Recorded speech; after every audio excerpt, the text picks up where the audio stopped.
often comes up, especially after someone moves into a house, let's say new construction, and they didn't pay that additional money for, high-end cabinets. Can they still do soft close on those cabinets even though they were already installed without soft close? Okay, so they got cabinets that were standard and they're looking to change that into potentially like an upgraded soft close. Yes.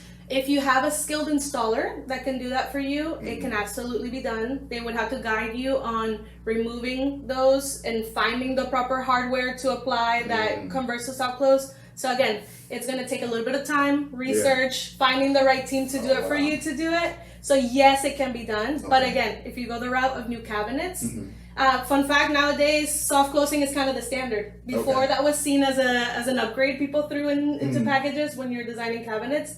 Now it's kind of the industry standard to start with a soft close feature. So again, yes, it can be done. I'll always recommend looking at the option of completely replacing because you'll have the warranty on the hardware be new and the raw material of the door that the hardware is being attached to. So covering your back in two ways,